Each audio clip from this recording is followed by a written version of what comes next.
All right, hold up. Can I admit something uncomfortable? Only if you're willing to let the rest of us feel uncomfortable too. Okay. Have you ever smiled at someone's success while secretly wondering why it hasn't happened for you? The promotion, the relationship, the confidence, the opportunity, And immediately felt guilty for even thinking about it? because we're taught that good people don't get jealous. But you know that's not true. Good people get jealous all the time. They just don't talk about it. Instead, they call it frustration, Bad timing, being overlooked. feeling stuck. But underneath all of those things can be a question we don't want to ask ourselves. Why them? And if we're really honest, Why not me? because jealousy isn't always about wanting what someone else has. Sometimes it's the grief for the version of yourself you thought you'd become, Sometimes it's a dream you abandoned, a risk you never took. part of yourself you've been ignoring, And what if the people who trigger your jealousy the most? are actually revealing something you've been afraid to admit you still want. Welcome back to Aligned Anyway. I'm your co host, Tiffany, And I'm your co host, Josh. and today we're talking about jealousy. No one admits. The emotion that says far more about us than it does about the people we're comparing ourselves to. Per usual, you know how this goes, audience. Tiffany, what is new with you, my boo? Well, I feel like a lot, but then also nothing, but then a lot. Does that make sense?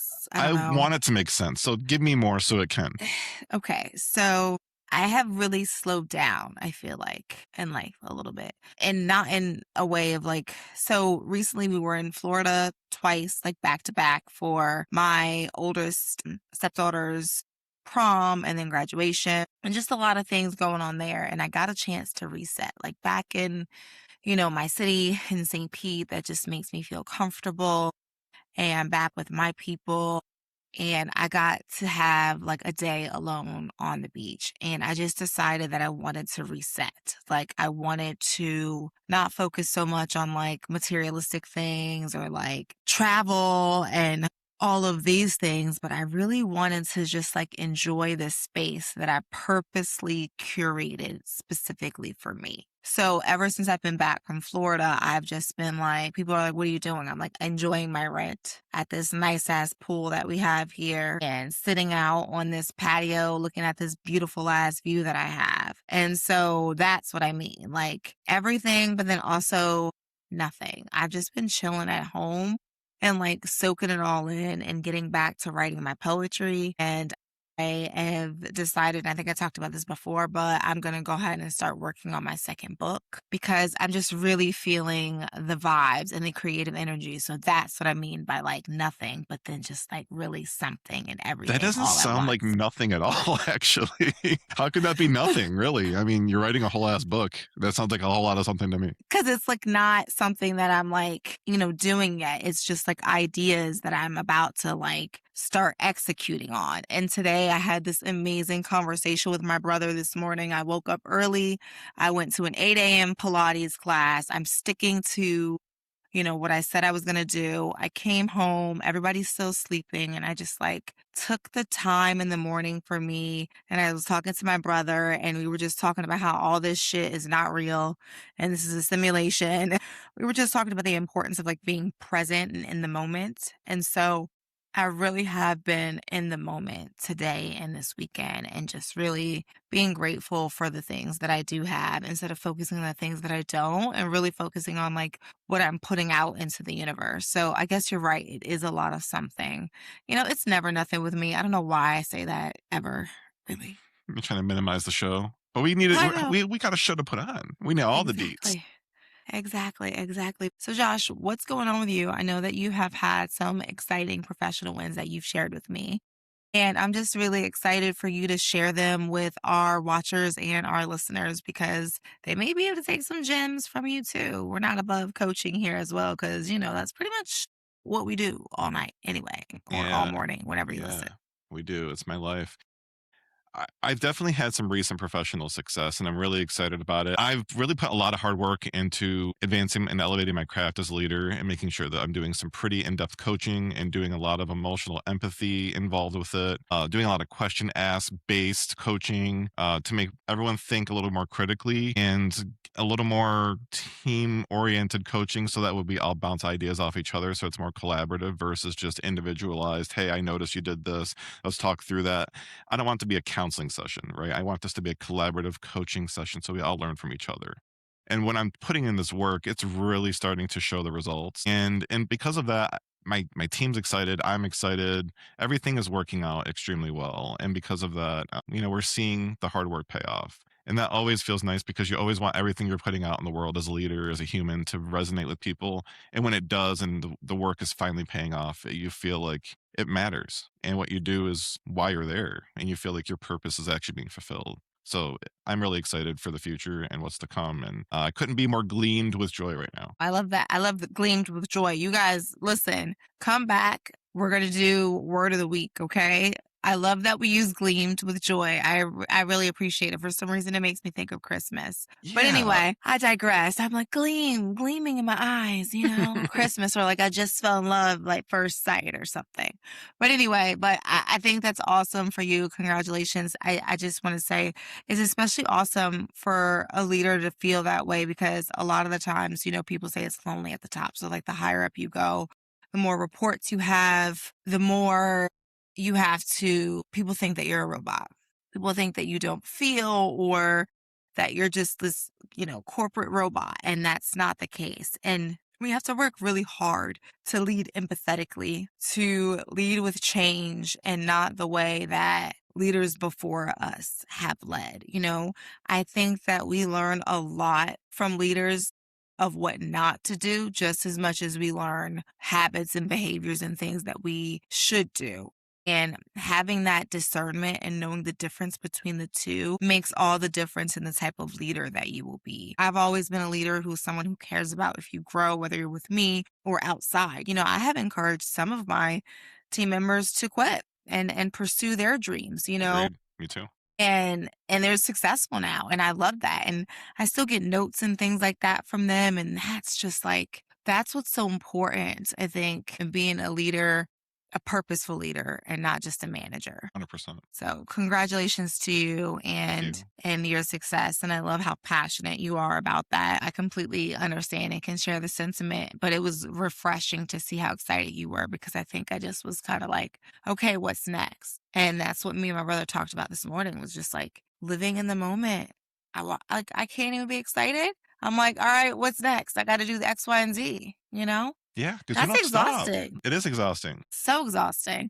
But I digress as per usual. But, to bring it back to today's episode, right? Josh, what's something you've been jealous of recently that you never publicly admit? And have you ever looked at someone else's success and realized you weren't actually jealous of them, but of the version you yourself never became? It's going to sound very self involved, and I'm not really that person to do that. I want to say I'm jealous of people that can actually handle more than what I'm currently handling. I'm jealous that people can actually go and work two jobs and they can still have a full time fun on the side and they can still be in school and they're in law school and these doctors are out there doing it. Like the people we need are out there doing the damn thing. I'm jealous of that shit because I don't have that in me, but I do have the ability to reflect and I'm jealous of I guess just the progress. That's a lot and it's a lot of weirdness and it's all over the No, place, but because you're not jealous of a specific person. You're jealous of you're not even jealous of the person necessarily. You're jealous of the progress that maybe you feel like you're not making. yeah, You know, like I like, yes. you're not necessarily jealous of the person. You're just jealous of, like, why isn't this happening for you or waiting for your turn kind of thing. And I think I can relate to that. And to be honest, this is why I said, when we were talking about the topic, I was like, oh, it's going to be an interesting one because I'm going to just be real. I can be jealous of like people who are in better financial situations than me. Like maybe you're in a place to purchase your home or Josh, this just happened to you, but you just sold your home and you were able to like, sorry to put your business on Front Street, but like No, it's lay it positive up. business, We're but like here. you were able to like, pay off debt and things like that. And I was in a place where at the time, we were in a financial bind, so I was moving in with my mother-in-law and not able to do that, and the exact opposite, and I'm seeing it happen for you, and it was like, I'm so happy for you, and that's great, but it's also like, damn, it made me, like, look at myself like, "Okay, what are you doing wrong? What do you need to do better? Like, why are you not a good adult?" Like, that's how I, like, would take it, So do you you know? view your value based on the things you don't have? I think so, yeah, if I'm being honest. It's something that I've talked to my therapist about, honestly, but, like, I think that,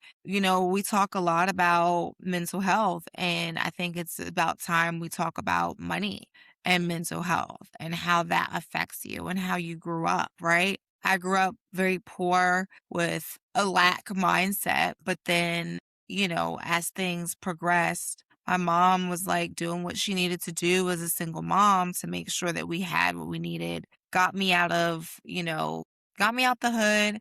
I went to very nice suburban high schools in Plano, Texas, but we had nice things and we had what looked nice from the outside. But, I didn't have a college fund. I didn't learn about credit. I didn't know anything about money or my FAFSA or what that meant for after, how to buy a car, how to pay rent. I went out on my own at 18 and learned and figured it out by myself with very minimal guidance. You know what I mean? So, like, I didn't really have the things I needed financially to be financially literate until I started working at a bank. And then, but these things that are ingrained in you sometimes are things that are like really innately in a lot of the behaviors that you do and how you spend money. And then let's add in that I'm bipolar, and part of that is when you're manic and stuff, you go on these like shopping sprees or whatever, these big purchases, those things happen too. So it's something that you kind of grow this shame of, like this money shame. Do you think any of that is like gender based? And if so, do you think that women are meant to hide the jealousy more than men are meant to hide the jealousy? No, honestly, I don't think it has anything to do with gender. I do think that race plays a part in it. I think Tell me that, more. I don't yeah, I'll say race because I feel like the disparity, right? Like the access to resources and things like that, Black people typically do not have, right? So my story isn't different than a lot of other Black people that I know. But I won't just say race, I'll say socioeconomic status, right?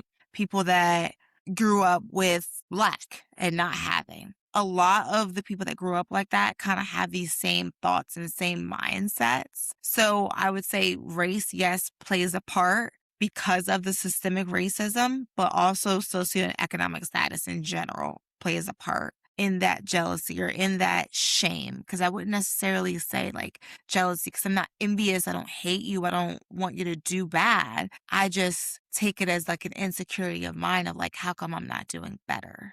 If that makes sense. It does make sense. I find it interesting though, because you, in my vision of you, there is a lot of success there. In ways of our friendship, I'm jealous of you too, because you do hold a lot in together. You hold a lot together.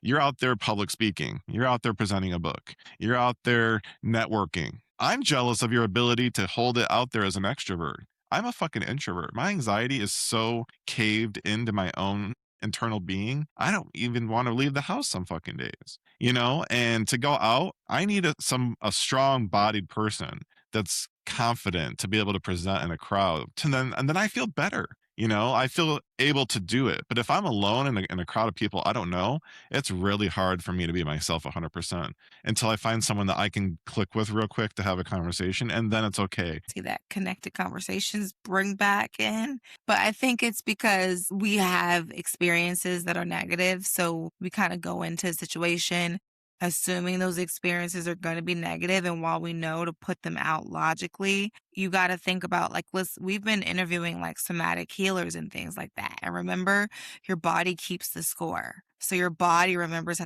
that person made you feel. And so I think you're automatically on the defense. And I understand because I was bigger, I was like that. We played the other night, we were at my sister-in-law's house and we were playing this family game. And the question came up was like, what's one word or something that like embodies me or something like that.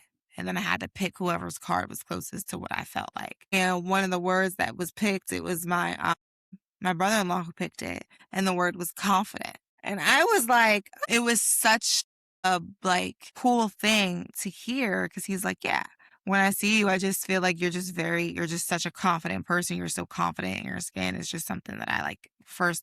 One of the first things I noticed about you. And I was like, oh my God, like who would have thought confident would have been my identifier? That's something that I was not about 5 years ago. Like, when I had the weight on me, it was like I hid behind it. Like it was a shield. It kept people away just in case. I was that person who would make fun of myself before someone else made fun of me, assuming that I'm someone was going so to. that person. I think you've already caught on to that too. You always shift back. I I always do shift that. it. You I do always it. do I that. shift it every time. Have you noticed I do it every time? Yeah, every time. Every time. Every I do. time I I do it, I'm like, self-detriment every "Not with single time. me." I'm like, "Don't talk about my friend." But I can do that still sometimes now, but, like, it used to be really bad. So to hear that that was my identifier and then just to hear what you said, I'm like, "Damn." I think it's really good to have friends that can hold a mirror up to you and show you the reflection that they see versus the one that we are mirroring back to ourselves because it's always more negative, right? I think I said this in a previous episode where I hadn't lifted up the blinds in my house, Josh. I didn't even know I had this gorgeous ass view. Yeah, And okay. it's all Initially, about I wondered if you were perspective. telling me like physically or like figuratively. I was like, oh, lifting up the blinds, like getting okay, No, but no, you meant no. like Like I physically. literally physically did not lift up the blinds. I did not know this view is so pretty. And now the blinds are always up. I never close them. I live on the fourth floor and I'm like, I don't care. And if you see me, you fucking see me. And now I just said this on the podcast. I hope people don't, that would You be know what? weird. If they see you I twerk, they should see have. you twerk. It is what it is. You know what I mean? They get a freebie. Whatever. Listen, have you ever rooted against somebody because their success made you uncomfortable?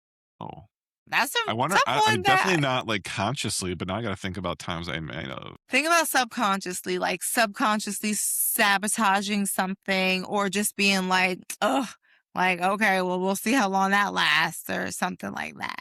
Okay, so yes, but it was mainly to everyone, and I'll tell you why. When I moved to Florida, it was in 2015. I was going through a breakup. My ex was not supposed to go with me. He decides last minute he's gonna go with me because we initially signed a lease together. He could have backed out last second, like he said he was going to, but he did not. So us moving to Florida was like the saving our relationship type exercise. That obviously did not work out. I came here with the pretense from everyone else at home that I wasn't gonna make it. I'll be back in 2 years. I'll see you later. Everyone wants to live in Florida. Huh, okay. Good luck. I can't tell you how many people said, "Oh yeah, okay, see you in 5." Oh, but it was like they were hoping I would fail. And that's the piece that like I carried with me is just this anger of I'm gonna prove this wrong. I'm gonna prove everybody else wrong because I'm never coming back. How do you like that, motherfuckers? You know what I So mean? you've had it happen to you, but you've hmm never done it to anybody else. Well, yeah. And where I'm getting with this is like, I feel like I have, because of that, anytime anyone has success, that has said that to me, I will not celebrate it. I will not go out of my way to give you attention. I will not go out of my way to clap for you. I will not go out of my way to share that post for you. I keep notes. I won't hate you, You but keep man, score. I keep some scores. I know who's out there supporting me and who I need to support back. You know what I mean? I have enough support in me to give as much as I'm getting it. I don't cap on that, but I do keep notes on who is and who is not. So yeah, I do. I'm kind of vindictive in that way of like, you don't support me? Okay, I see you. So let me give it that way. And that all kind of tie back into the Florida thing because everyone wanted me to fail. So I kind of became this like mean, like, you know what? Fine, you all can fucking fail too. You don't believe in me, I don't believe in you. So who's this? And that's not right. That's not fair. That's not even with integrity of who I am. But I fought so hard to get what I wanted here. And for everyone else to just kind of assume that I wouldn't make it was like a huge fuck you to who I am as a person because I'm a hard worker. I don't give up. I'm going to get what I want, whether you like it or not. And I'm still here giving that middle finger to all those people that thought I'd be back home because I was going to fail. So yeah, I'm still a little bitter. You and I don't think that that's a problem. I know you said like it's not the right way to be, but I don't know why you said that because fuck that. Fuck them. Who gives a shit? I don't care. That's a fine way to be to me. Like, because who cares at the end of the day? I think one thing that I'm learning as I go is just to like give less of a fuck. Like, about who's saying what I can and cannot do, what I am or am not capable of. It's just no one really knows because I don't even really know. So how the fuck could they? Cause I be doing shit that I didn't think I was capable of. Like I moved to North Carolina. I didn't know anybody. I moved to Florida. I didn't know anybody and I created a whole community. And then I moved to North Carolina and created a community here and learn how to make friends here and network and be successful in a, brand new building in the new community. So I'm doing a lot of things that I didn't know I was capable of. I am helping to, be a part of a blended family. I didn't think I was capable of that. I didn't know that I was capable of that. Really, some days I still don't know if I'm capable of it. Honestly, as I'm living it, it's like, whew, I don't know if I'm capable of this. There's a lot of things that I don't know. So I just feel like there's no one that I really give a fuck about enough to question what I'm capable of. And it was my mom, right? I really sought out a lot of validation from her, but like even then now, that's not something that I seek out anymore. And I think that's what I've been doing is really kind of going within, right? And not feeding into that jealousy. But there have been times, if I'm being honest, where there's been people that have been successful that have wronged me. And I'm like, ugh, why do they deserve that? And I don't, especially when they've wronged me. And in my head, I'm like the better person. So I'm like, oh, they don't deserve it. And then I'm like, oh, bad people always win and good people always lose. Or, like what is it called? The nice guy finishes last type vibe, Mhm. So that's something that has come up into my mind before, and it's something that I've had to work to cut out, which I don't like to admit. It makes me feel very vulnerable right now, but I just want to be honest. Well, I know you and your style of when you get uncomfortable or when you start to feel that sort of way, and you like to back up and you like to kind of give the silent treatment. So I guess I got to ask you, when did you distance yourself? Because it's not a matter of if you, I know you did. When did you distance yourself from someone because they may have triggered an insecurity in you that had to relate to jealousy? Hmm. Well, I think you know this and I shared it, but when I moved to North Carolina, I distanced myself from almost everybody. And it wasn't necessarily jealousy of what people were going through. It was more of shame. Like I didn't want to share what I was going through because it wasn't on the same level as my friends. And I didn't feel confident about it. So I just wanted to disappear so that I didn't have to like talk about it at all. And I didn't want to be like a Debbie Downer either. And it was like, if you're happy and celebrating, I don't want to be that person that's like, oh, whatever.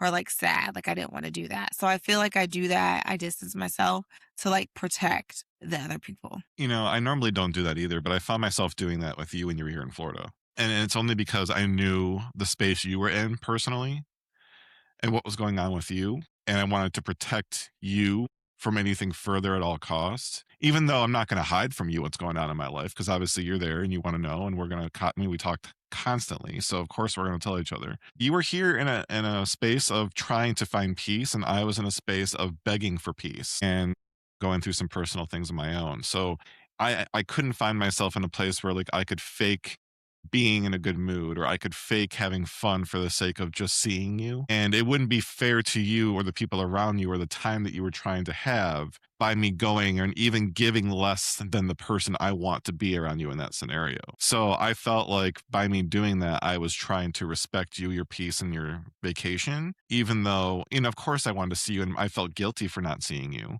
But I knew that that was the best thing to do for you and for my mental because I was not in a good place to be around anyone really. And I understood that wholeheartedly. You know this. I just explained it to you. I've had that happen before. And the only thing that I've ever wanted, like for real, is a friend who just understands that, is a friend who like doesn't get offended by it, is a friend who is like, cool, I'm here. Cause remember, I didn't just go silent and be like, whatever. I was like, oh no, cool, either way, no pressure. Whatever you decide, I'm here for. You know what I mean? So when it comes to me now trying to find friends here, I no longer like have the desire to because I tend to meet people where it just feels like it's a transactional and I don't want those kind of relationships. So I'm like, I got my two friends here and I have my family or, Don's family, which is now my family. I'm okay with pouring into my long distance friendships because for us long distance friends, we do a good job of seeing each other. So, I mean, hey, I see you more than some of the friends that, maybe live closer. 100%. Even when I was next to my best friend, I was living in probably like 35 to 40 minutes from her, and I didn't see her more than a couple of times a year. You know what I mean? But I talked to her all the time. We didn't always see each other, and it's just because life. Life be life in. That's it. I don't take offense to your life be life in, and she didn't take offense to my life be life in, but Right. life be life in. Exactly. But yeah, I totally understood where you were coming from. And I was in such a place of like, just go with the flow, girl, go with the flow. And I had my own little time of just like, the drama that can be my life sometimes. So I just needed to feel like the ocean and have my own vibe and my own energy. And sometimes, I shared like, I sometimes have the best time with just myself. And so sometimes cancel plans is like a blessing in disguise. And I'm just trying to follow the universe and follow where I need to go and just feel it out and pay attention to my body, if that makes sense. I love that Like, little shoulder thing you just did. You like feel it out. Ooh, give me again. Ooh, give me the shimmy. Yeah. Okay. Yes. just trying to feel it out, like I just Mhm. want to be one with like earth and the nature and just like figure out where things need to go and let the universe work for me and in my favor and just like calling in that positive energy. So I'm shaking off whatever jealousy I have had in the past. It wasn't jealousy, it was really insecurity and shame and that projects as jealousy, but that's not what it is. So, it makes me think for you, like something I want to ask you is what part of your identity feels most threatened when someone else gets what you want? My own success and my self-worth and not getting it or getting it. Like, I feel like, okay, you are able to get that. Why were you deserving of it, but I'm not? Why did you work harder for that than I didn't? What is your secret that I don't know? Tell everybody so they can be successful. The Elon Musks of the world don't need to be billionaires for them to all learn the secret of how to be. I just feel like we're not doing enough to spread the wealth. And that's what I get. I get the jealousy part of me going because we all deserve a little piece of that pie. Not everybody gets a piece of that pie, and only some people are entitled to that piece of the pie. Don't get me started because we will go down a whole conspiracy theorist idea because there's only a certain amount of families that are supposed to get that anyway, because the world is not set up like that, right? They want us to be on a hamster wheel. They want us in this constant form of the pursuit. They always the whatever kings, queens, whomever of the universe will want us to always be pursuing, always be pushing, always be fucking on. That is why jealousy is even created. That is why social media is created. That is why, hell, this fucking podcast is created. It is all created to keep us never fully satiated. We always want more, more, more, more, more. And we wonder why we're consumed with jealousy. And it's because the world is set up to make you that way. So you spend more money and you stay where the fuck you are. But you know, I digressed a little I have bit. something to add to this though, because I was just listening to the I've Had It podcast the other day, and I'm a huge fan of them, so I'm going to call them out because I love them so much. But they were talking about Hooters, and let's think about Hooters and the environment that we're in. Okay, so they're going to start rebranding themselves apparently per what the podcast had said, and they're trying to be more of a family friend. They're going to go back to a family friendly environment. First of all, when the fuck were titties a family friendly environment? It hasn't I been. mean, Okay, my daddy took me to Hooters when I was little. Okay, so here's the point I'm trying to make. Straight heterosexual dads will take their sons to Hooters to try to convert them into heterosexual lifestyle when they might believe or have the inclining that their son or daughter might be gay. So that's like this place of like conformity, and it's disgusting. A. B, we were hiring females with the sole purpose of making them put on tight skinned, sexy clothing so they can be a clean stripper for you. So they can make a portion of the income that they are now presenting their bodies for. So these men can be sexualizing you just so they can get their chicken wings, their beer, and go, damn, can I get a piece of that on the side, honey? And we're supposed to be acting like this is a family friendly environment. I mean, give me a fucking break. Like, this is so gross. I'm just so sick of these places branding themselves like they have some mission to accomplish or some image to fix. No idea they were trying to be a family-friendly environment. Were they always family-friendly? They're family for the frat bros and their fucking bro family going out I to get their mean, titties and their wing. Give me a fucking break. every family is different, I guess. I guess so, and that's where my family's different. We didn't go to titty bars together. That's just not something we did. I understand, obviously, now that some families do that. My dad personally never took me I'm to like, I'm Hooters, pretty sure I've been to Hooters with my dad. but think about the environment. It's just But like it we are. wasn't just like, I don't know, it didn't seem overly sexualized. I had a friend that worked at Hooters and she was cute. She had a cute little body. She made good tips. I mean, at the end of the day, everybody's just trying to get their money and it's a gimmick and families can choose to go there. And if families are choosing to go there, then it's fucking family friendly. But if the idea wasn't created, we wouldn't be going there. So what I'm Right. saying is the poison that we put into society and culture, we create I agree. jealousy at these restaurants. These, like, 100%. we go and we It eat was at the, based off of that. If they want the yeah, guys to choose the girls and they want the girls to yeah. fight over the We're guy creating a restaurant on yeah. the idea of jealousy. I know it took me a minute to get there, but that's the point I was trying to make. That's what we do here. I'm We go here down I rabbit mean, here holes. I am. I'm like, they gonna have to make their money. I know, but like we form this idea of like consumerism based on let's create jealousy. So now I'm this fat girl or boy, and I'm looking at my waitress or waiter and going, damn, I'm jealous of that body. I'm jealous of Yeah. what they got, even though they're out Or making I tips and wish who I looked knows? like that. Or Yeah. I mean, now you think about this, you're probably jealous of AI, right? Like my mom the other day was like, that picture is beautiful, but like you didn't have to use AI. Like you were beautiful as is. And of course I was kind of like, mom, like whatever. Like it was a cute picture and I just used AI to like fix my hair and make the picture look cuter.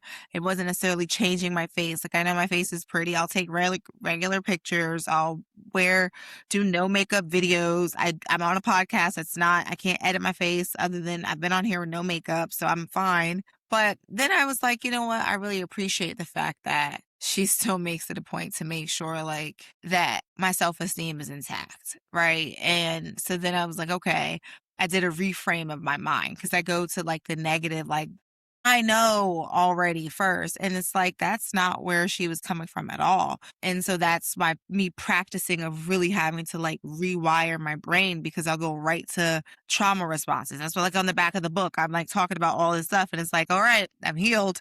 But here we go again. Alas, trauma responses, they come back. And really just focusing on being present.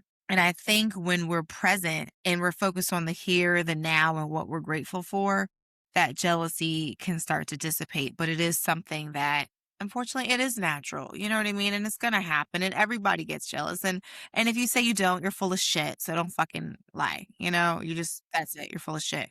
But like it takes work not to act on it and not to let it consume you or let it make you make decisions that are not good, right? Keeping up with the Joneses is a thing. That shit comes from jealousy, which comes from insecurity, which comes from whatever.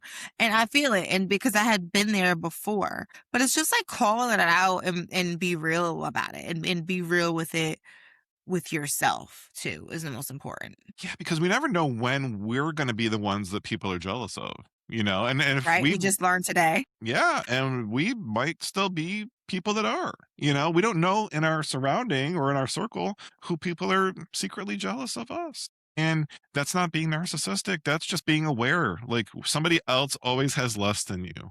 So therefore, somebody who has less than you is always going to want what you have because they don't. And I think that it's important to recognize the hierarchy of success also comes with hierarchy of jealousy, whether you like it or not. Hierarchy of jealousy. Okay, can you tell us what would be like in your idea? What's the hierarchy of jealousy, or at least for you? Yeah, for me, I think it would start with the personal. I think we look at relationships. I think we're jealous of people's relationships or the relationships we want with others that we can't produce ourselves, or maybe the relationships that we see we want within other people that we don't have the ability to necessarily do it yet. My sister would call that people just be jealous of how other people fuck with you. That's what Uh, she used to say about me all the Love that. time. Not a bad way to approach that. Love that. I would say the other part of that would be the monetary. Okay, so then we look at the monetary things out there that we're looking for that other people have. So then we got the career aspect that also ties into this financial aspect because maybe they don't make a lot of money, but maybe they're fucking happy. And maybe that's the jealousy that we're looking at. So the hierarchy of success doesn't necessarily mean monetary,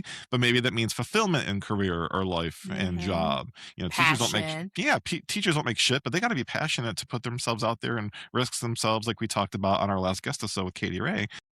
All of that ties into that aspect of the hierarchy of jealousy. And then we get into, I think, the emotional aspect of intelligence in the hierarchy of jealousy. Like, I can be emotionally jealous that someone is so fucking smart and emotionally in tuned because I maybe don't have the ability to see how that's possible. Or maybe I look at that as maybe being weak because they're just a pussy, because they're whining or they're crying or they're in tune with their little feminine side because now they're able to talk emotions. I don't feel that way, but I'm giving like the generalization of how somebody might if they don't have the ability No, to get no, there. I get you. But also, I think about this being jealous of how someone grew up, being jealous of of how someone else was ahead of in life. That's something that I felt before, like jealous of someone who has two parents who are celebrating anniversaries and who set them up for success and taught them about credit and money and had a college fund for them and set them up with internships and things like that. I'm jealous of people that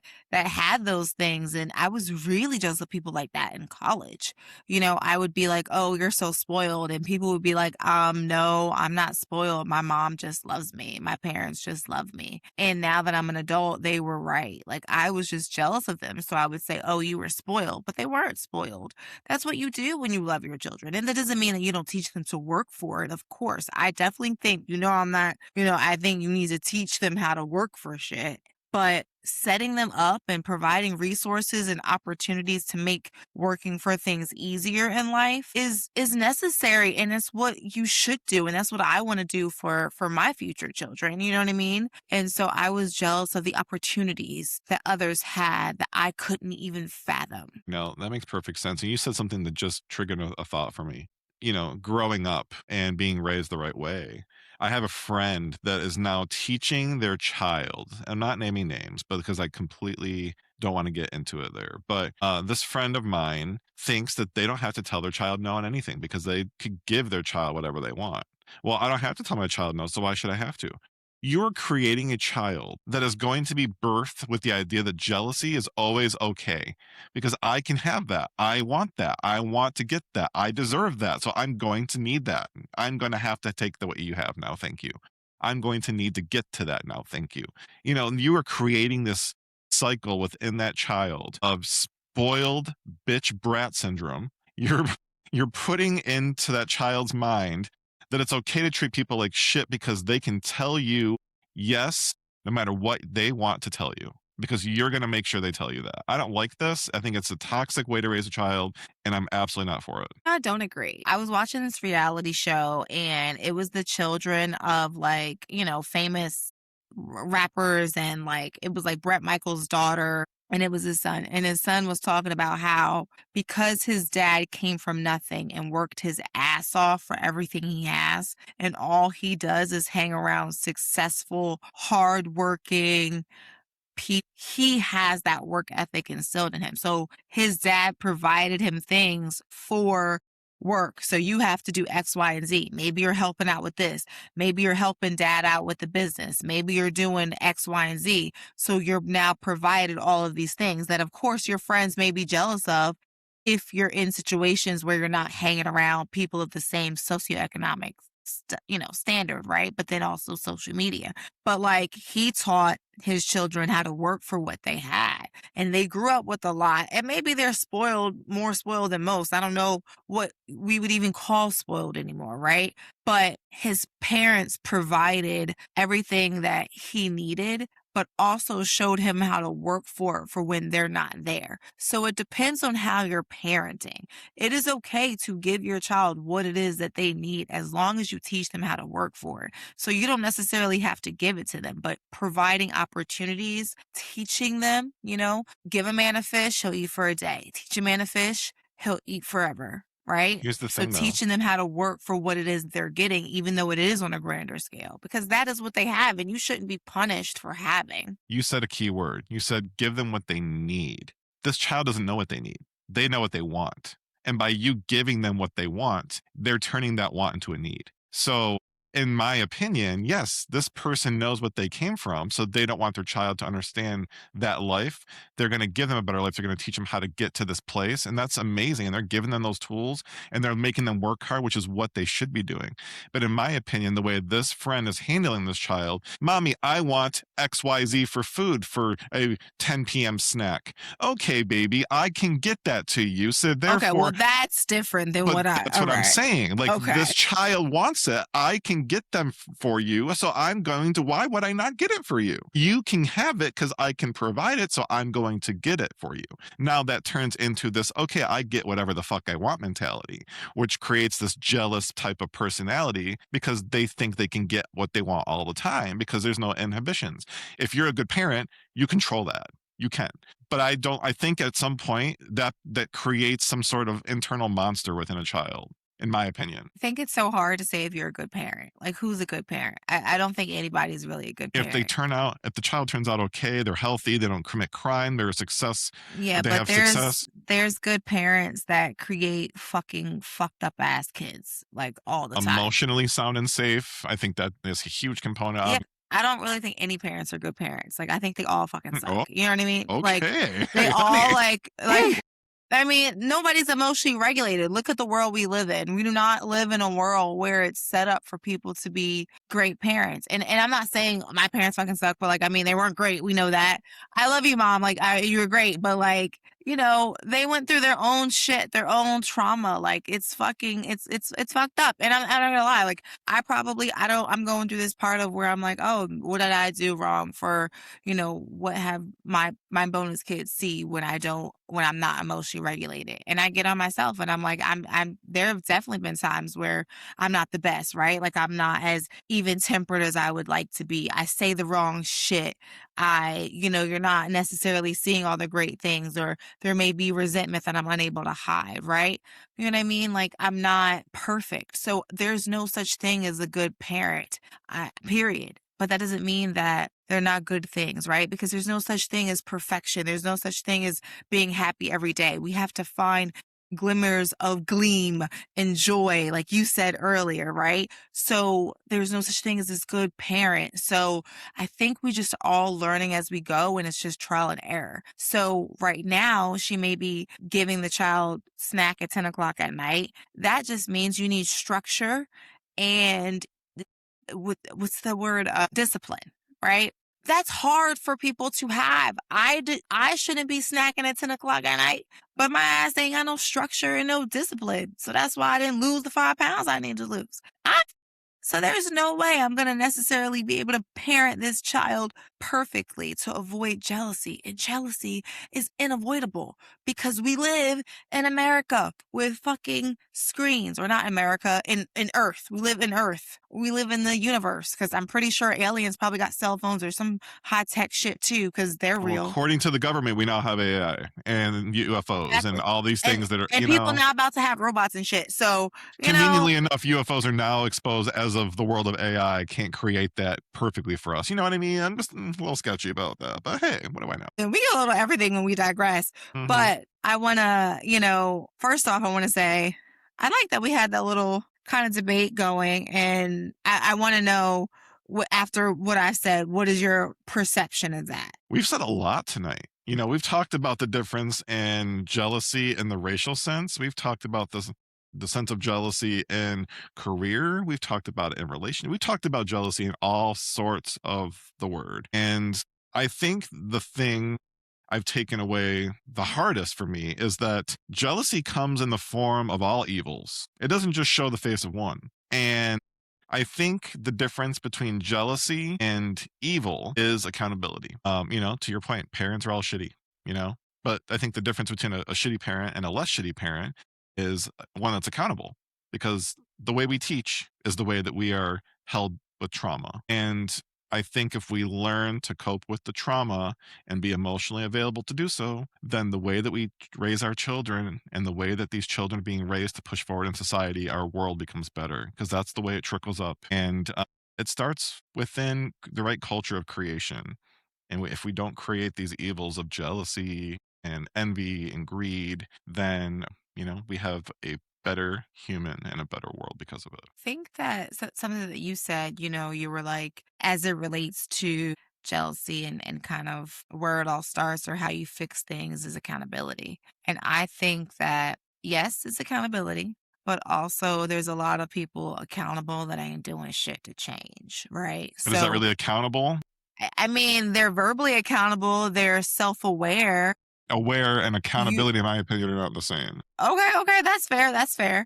But I think that it's someone who's dedicated or committed to growth. That is how we really see change, right? Because that is what provides the action, the fuel for accountability is that commitment to growth and change and the messy middle and learning to dance in the rain and reframing your mindset and not thinking that this way of thinking is the only way of thinking. That is what produces that change, right? Reframing when you do get jealous, understanding that it's not necessarily jealousy, it's probably insecurity, it's probably shame, and being able to deal with the root and really understanding yourself and fixing your shit. That is what's going to produce change. We could talk Fixing your about it, shit. but it's time you got to be about it too.